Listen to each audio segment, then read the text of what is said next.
Hey, what's going on, guys? It's Sabro5 here, and welcome back. And today I'm at the Top Gear test track once again with a Mercedes. I don't even know what it is. I think it's an SL65 AMG Black. That's it. I still can't do Mercedes names. I butcher them always. Hey, Countach. Aston Martin Vantage. Those are awesome. For some reason, I love those cars, even though my rule of thumb is that rear-wheel drive cars with, most rear-wheel drive cars just suck. That's not going to be a popular opinion, but, to race,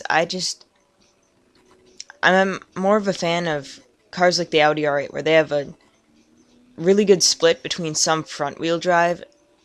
I think it's like 30 front and 70 back on the R8, but they need to have a split of front and rear-wheel drive, so that they still have, plenty of power delivery and everything, and they can kick the tail out a bit, but you can always save it.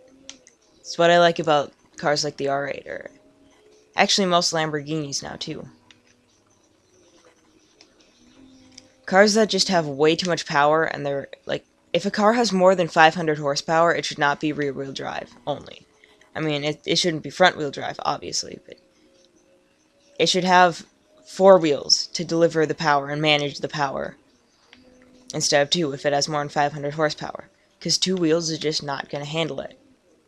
It's just the way it works. That's probably enough of my rant.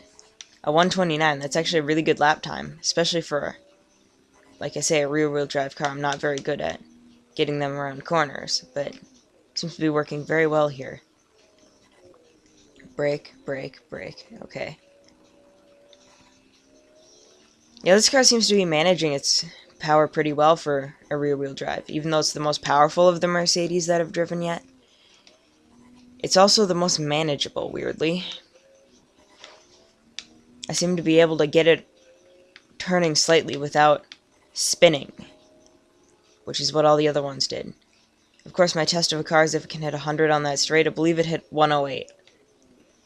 That probably doesn't sound like a lot, and it's not, because the Ferraris and Lamborghinis that it's meant to compare with do get a higher score, but that has a lot to also do with the Mercedes' weight. It's a very heavy car.